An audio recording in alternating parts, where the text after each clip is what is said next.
Hi friends, welcome to my channel.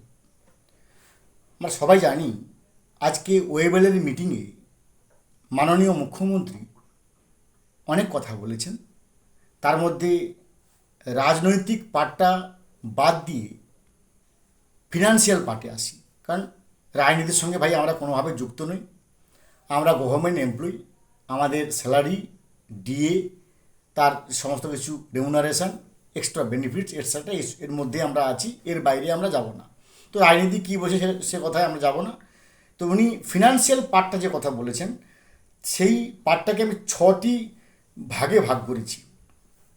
যে ছটি point উনি বলেছেন সেই পয়েন্টগুলোকে আমি আপনাদের সামনে ডিসকাশন করব এবং এক্সপ্লানেশন করব। সেখান থেকে কিছু কিছু আশার আলো, আবার কিছু কিছু সংকেত বা অশনি সংকেতও পেতে পারি। আসুন কি কি সেখান থেকে জানতে পাচ্ছি। তার আগে অবশ্যই অনুরোধ করব, দয়া করে আপনার চ্যানেলটা সাবস্ক্রাইব করবেন, লাইক করবেন, কমেন্ট করবেন, কারণ আপনার একটা সাবস্ক্রিপশান আমাকে অনুপ্রাণিত করবে আরও ভালো ভালো কন্টেন্ট নিয়ে ভিডিও বানানোর জন্য। উনি যে ছটি পয়েন্ট বলেছেন, প্রথম কথা বলেছেন যে সুপ্রিম কোর্টের নির্দেশে ডিএ মিটিয়ে দিয়েছি, মানে বকেয়া ডিএ কিছুটা মিটিয়ে দিয়েছি। সুপ্রিম কোর্টের কমিশনকে মান্যতা দিয়ে বা কমিশনের কথা মতো, কমিশন মানে নিশ্চয়ই উনি ইন্দু মালহোত্রা কমিশন এটা কি বলতে আসে, কারণ আর তো কোনো কমিশন তৈরি হয়নি, তা নিশ্চয়ই উনি ইন্দু মালহোত্রা কমিশনকেই বুঝিয়েছেন, আমরা এটা ধরে নিতে পারি। তো উনি বললেন সুপ্রিম কোর্টের কমিশনের কথা মতো যেমন যেমন বলবে সেভাবে ডিএ মিটিয়ে দেওয়া হবে। 8 থেকে 15 মিটিয়ে দিয়েছি, 15 থেকে 19 আন্ডার প্রসেস, রিটায়ারমেন্ট আগে পাবে, তারপরে বাকিরা। আমি জানি না উনি গ্র্যান্টিনেটকে এর সঙ্গে ধরলেন না কেন, কারণ 8 থেকে 15 তো আমরা পাইনি। যারা আমরা গ্র্যান্টিনেট, আমরা পঞ্চায়েত, আমরা পুরসভা, আমরা ওয়ার্কচার্ড, আমরা প্রাইমারি স্কুল বা হাই স্কুল বা কলেজ বা ইউনিভার্সিটি, এরা কেউই কিন্তু পায়নি বা কেউ পাননি। তো সেক্ষেত্রে উনি 8 থেকে 15 মিটিয়ে দিয়েছেন, তার মানে নিশ্চয়ই উনি গভর্নমেন্ট এমপ্লয়ি কথা বলছেন, গ্র্যান্টিনেটকে বাদ দিয়ে, যেটা আমরা প্রথমে বুঝলাম। দ্বিতীয় উনি বলছেন কারেন্ট ডিএ, অর্থাৎ 42%-এর মধ্যে 20% ডিএ উনি মিটিয়ে দিয়েছেন মানে এই অর্থে উনি মিটিয়ে দিয়েছেন যে আগামী অক্টোবর মাসে, পুজোর মাসে উনি বেতনের সঙ্গে 20% ডিএ মার্চ করে উনি বেতন দেবেন। সে কথাটা একবারে পুরো কনফার্ম পজিটিভলি বলছেন। যাই হোক, সর্বনাশের কিঞ্চিত ভালো, তার মানে অক্টোবর মাসেই আমরা 20% ডিএ পাবো, এটা মাননীয় মুখ্যমন্ত্রী মহোদয় ওয়েবেলের মিটিংয়ে পরিষ্কার করে কনফার্ম করলেন। 3 নম্বর উনি বললেন যে পে কমিশন বানিয়ে দিয়েছি, টার্মস অ্যান্ড রেফারেন্স বানিয়ে দিয়েছি।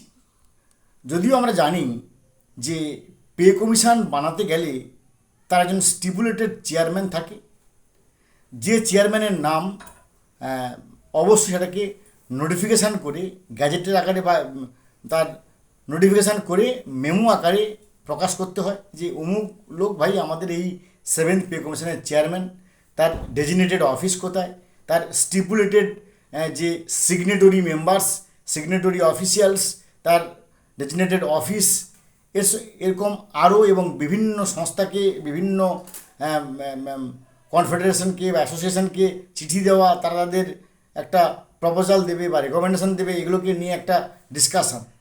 তিনি যেটা বলছেন যে ইতিমধ্যে পে কমিশন বানিয়ে দিয়েছি এবং তার টার্মস অ্যান্ড রেফারেন্সও বানিয়ে দিয়েছি। হতে পারে যে সরকার কে চেয়ারম্যান সেটাকে সম্পূর্ণ গোপন রেখেছে, রাখতে পারে, সেটা সম্পূর্ণ মানে কী বলবো, একটা গভর্নমেন্টের ডিসক্রিশনারি পাওয়ার, যে কে 7th পে কমিশনের চেয়ারম্যান সেটাকে তিনারা নাও বলতে পারেন, সেটা সম্পূর্ণ সরকারের ডিসক্রিশনারি পাওয়ার। কিন্তু তাকে পে কমিশনের আগে, ফাইনাল রিপোর্টের আগে বলতে হবে বা তাকে এটাকে প্রকাশ করতে হবে, তাকে মানে সবার সামনে নিয়ে আসতে হবে যে কে চেয়ারম্যান। তবে এখানে যে ব্যাপারটা উনি বলতে যাচ্ছেন যে এই ফিনান্সিয়াল শেষের দিকে হলেও, যে কথাটা বলছি মন দিয়ে শুনুন, এই ফিনান্সিয়াল ইয়ারের শেষের দিকে হলেও 7th পে কমিশন মিটিয়ে দেওয়া হবে। তাহলে প্রথমে ছিল 45 দিন, তারপরে করা হলো 31শে ডিসেম্বর 2026, আর এখন যেটা বলছেন যে এই ফিনান্সিয়াল ইয়ারের শেষের দিকে মানে 31শে মার্চ 2027 এর মধ্যে পে কমিশন হয়ে যাবে। তাহলে আমরা হাতে পাওয়া শুরু করতে পারি 1 এপ্রিল 2027 থেকে, যেটা ওনার কথা মতো দাঁড়াচ্ছে। যাই হোক, সেটা যদি তাও হয়, অবশ্যই আমাদের কাছে সর্বনাশের কিঞ্চিত ভালো, সেই নিঃসন্দেহে আমরা এটাকে ওয়েলকাম।